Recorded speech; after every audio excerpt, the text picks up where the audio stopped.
I haven't talked to you since the Bill Belichick hire. Like, what were your initial thoughts on that? Yeah, so I feel I was more down on it originally than I am now. I think when I look at the roster and how good Mac Brown was, I mean, they were consistently at seven. I did the math. 7.3 wins was what Mac Brown averaged at Carolina. So if you figure their roster is going to get better because they now have more investment, then like they should just up that. Let's just assume that Bill Belichick's the same level coach as Mac Brown.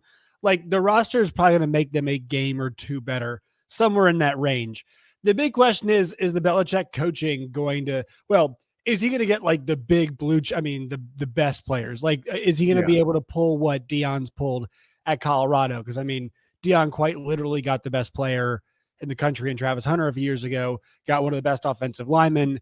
And also, Shedeur Sanders is going to end up, in my opinion, being the number one pick. He should be the first quarterback taken. I agree. So if you can get that level talent, it's a different type of story. But I am concerned about his coaching level. This is a guy who had Matt Patricia calling offensive plays a couple years ago. And that was a disaster. I think everybody who watched football was like, this is going to be a disaster. And it was a total disaster. So I think that's what I'm curious about is like, he's got the itch. He's not going to be lazy. Obviously, if he took the Carolina job, he desperately wants to get back into coaching. And I think this like makes sense for a guy who wants to coach, but I mean, like the fit is just so weird and bizarre. I've got no idea if it works, but I'm trending more towards it looks like it has looked. Well, initially, even as a college football guy, I was kind of bummed myself because I loved having him at the Patriots, just in the NFL on that big stage. And I've come off it just like you. I've sort of come off it and warmed up to it a little bit. I think there is something there. I think that buyout that he has is so manageable for an NFL team. At some point, like I'm not saying he's got 1 foot in and 1 foot out, but I think there is potential for an NFL future on the horizon, possibly. But I think we will certainly, like you said, he's got the itch. He's not lazy. We're going to get the best of Bill Belichick. Other college coaching vacancies or openings you foresee that sort of strike you right now? I know, you're a West Virginia guy, right? I'm a Virginia guy, but Virginia Tech, I got my shit on. So I'm very familiar with the Mountaineers, though. So Rich Rod, what were your initial thoughts on that? And how do you feel about it today? It's sort of like a harken back into the old times. Yeah. Is it a desperation play? No, I think so. It's funny because the retread, like we're talking about Mac Brown. So the retread idea, and Scott Frost goes to UCF. There's some questions about that. But if you think about who Rich Rodriguez is, he is the father of the modern spread offense, the modern spread option offense, at least. And I mean, you see a lot of what like Jamie Chadwell does at Liberty. I mean, that stuff is, it's option, but like the person who first brought the option to the shotgun was Rich Rodriguez. And if you look at like it worked at West Virginia, it was working at Arizona. It didn't work at Michigan, but we saw Phil Longo go to Wisconsin. They tried the air raid. It didn't work out there. So to me, like you look at him at Jacksonville State, it worked there too. Like his offense continually works. He is still a very good coach as well. To me, this is not grasping for straws. I mean, if people looked at his record at Jacksonville State, like Neil Brown's record at Troy was really good, as well. And he kind of moved up and, I think it makes a lot of sense. Like this guy can clearly still coach. The big key to their success at West Virginia was the caliber of athlete they had. They had an elite caliber athlete, a quarterback, running back, some guys at wide receiver as well. And they got a lot of kids from Florida. And you don't have to get Floridians, but can he recruit a certain type of player and can he persuade them to go there? Obviously, it's a bit of a different game now than before, but I mean, he was able to run that system effectively at Jacksonville State. And that was a school that made the transition from FCS to FBS, and they were still just as good as they were at the FCS level when they went to the FBS level. So I'm pretty high on that hire, to be honest. I think it's a really good hire because he knows the area, he knows the culture, and he's not declining as a head coach. I think he's adapting, which is what I want to see from an older coach. Let's go to the SEC. It's something you're not crazy about, just following you like I do. Sam Pittman staying on board at Arkansas. You have been on the record about saying that you just disagree with what's going on there. And it almost feels like the football program could start to experience almost a sort of like an atrophy, right? Going into his 6th year, they really haven't done much. What expand on that a little? Yeah, I think atrophy is the right word to say. And this is Arkansas. This is not really about Arkansas. It's more about like this modern college football example of what if a school that makes a ton of money doesn't want to spend any of it.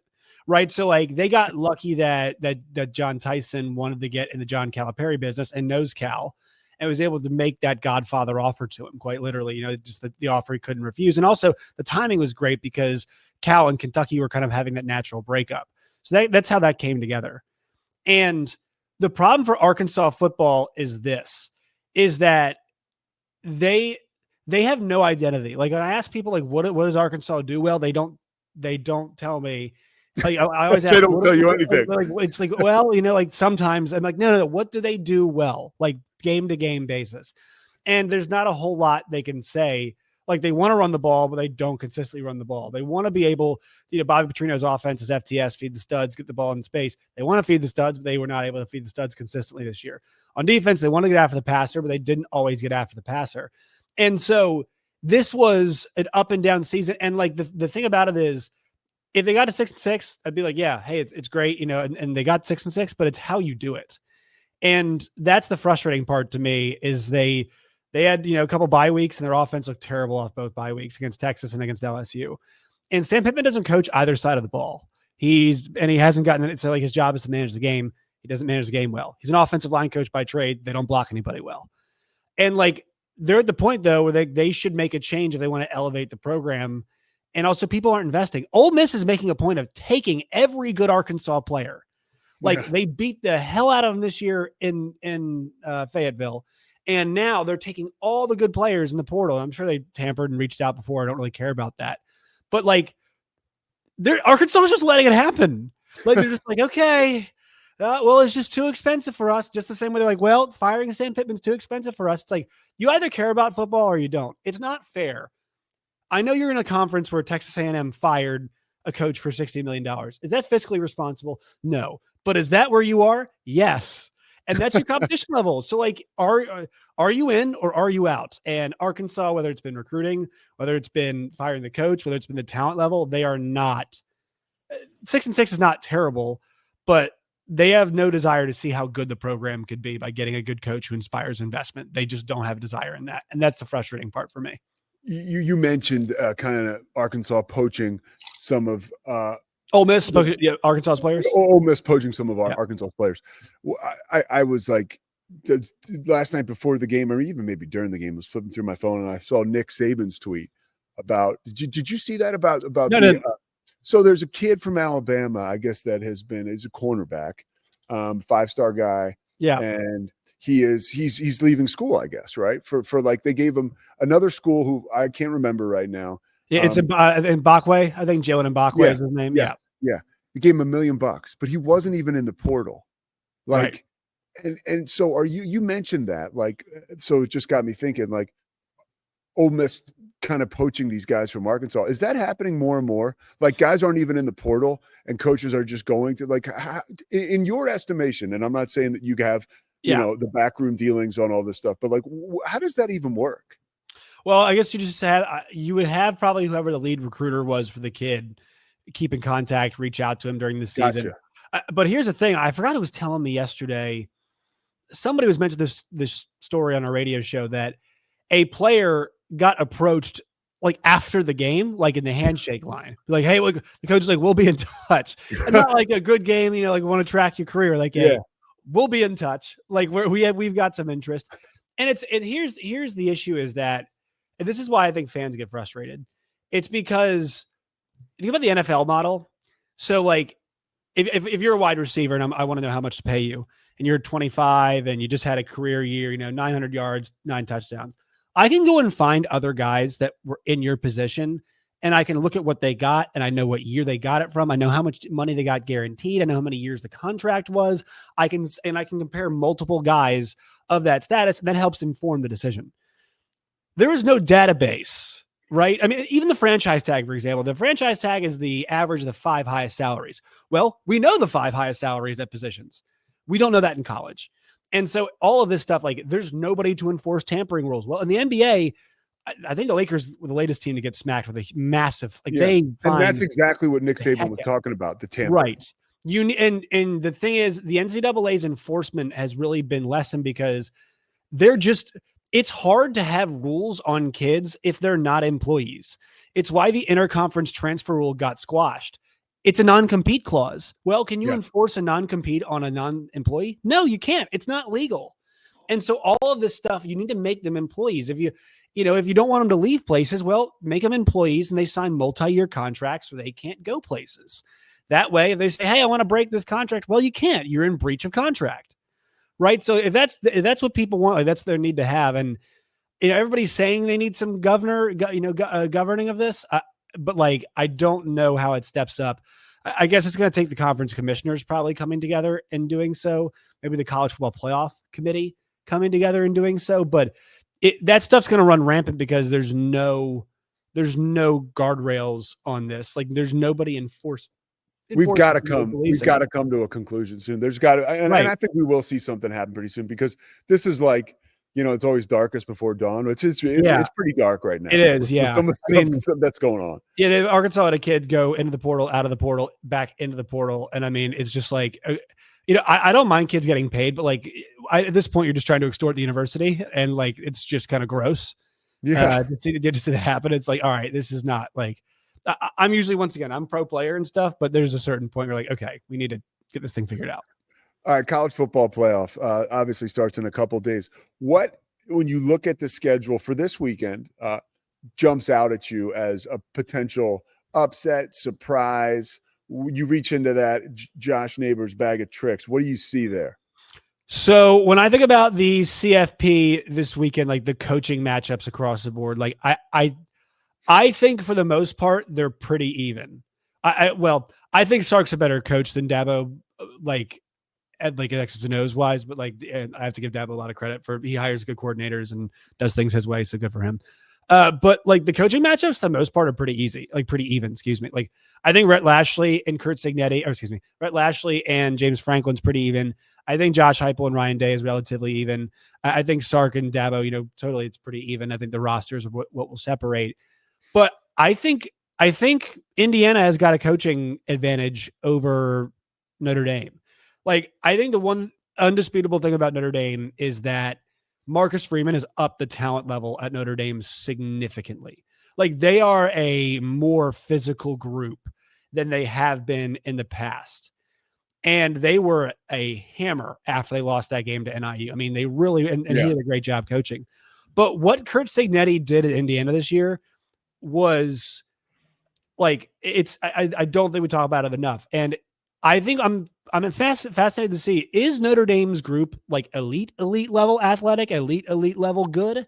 That like Ohio State lost, yes, but like Ohio State probably has the best roster in college football. Yeah, like is Notre Dame that level? And because last time run around guys, right. And like the last time Indiana played a team like that, like they hung in there, but like they made a couple mistakes and that doomed them.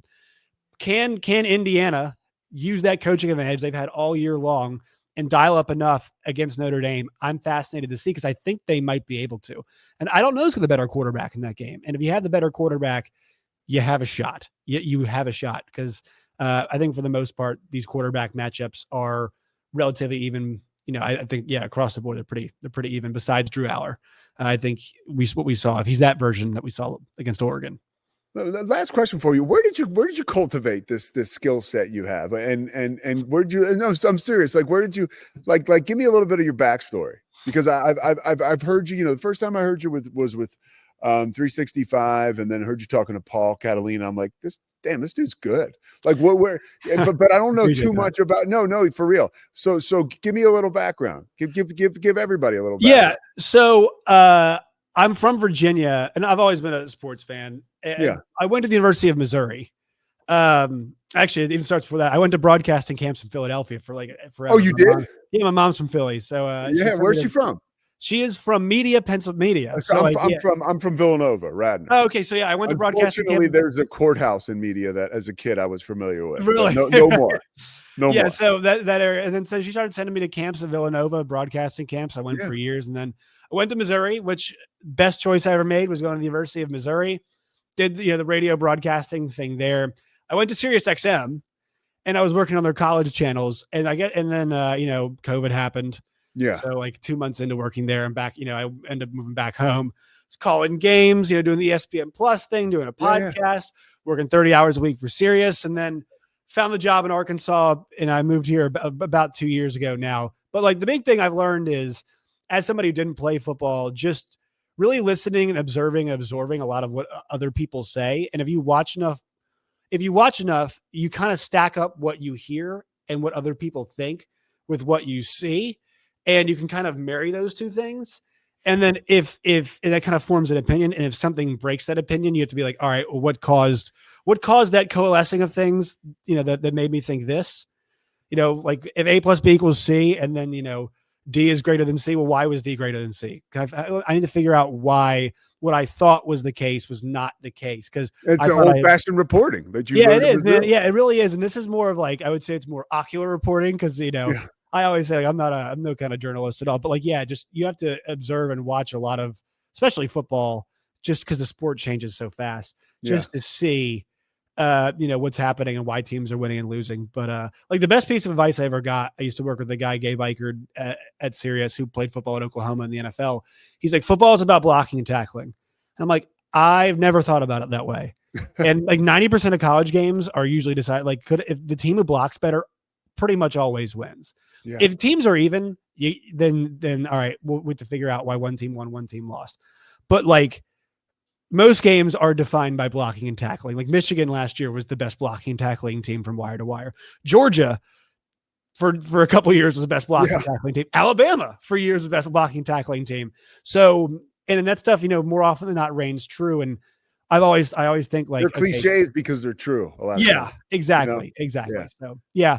So but I appreciate the compliment. I really do. And dude, I love hearing you whenever you're on, and I look forward to having you back. And anytime. I was always curious. I knew you were serious, but you got it going. So keep it going. I appreciate that, Pete. So do you, man. So do you. In the airport, you got it going on. I said right now, I've been doing this show, been calling games for a little bit, but I've been doing this show since July. And, most of the time it's in the studio, but sometimes you do it when you travel. So now I said today, I've set the Gate 2 standard. This is it. This is the Gate 2 standard. You need to take a picture. Like you need to screenshot this, screenshot the Gate 2. Cause it's like, are we meeting the Gate 2 standard today? Every day we're going to ask that. All right, man. Well, Josh, I appreciate you, dude. Appreciate you, Pete. Have a good one. All right, dude. Take it easy.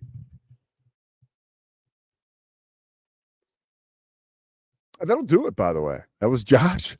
Josh Neighbors is awesome. And we're going to wrap up the Pete Souza show. So that is it.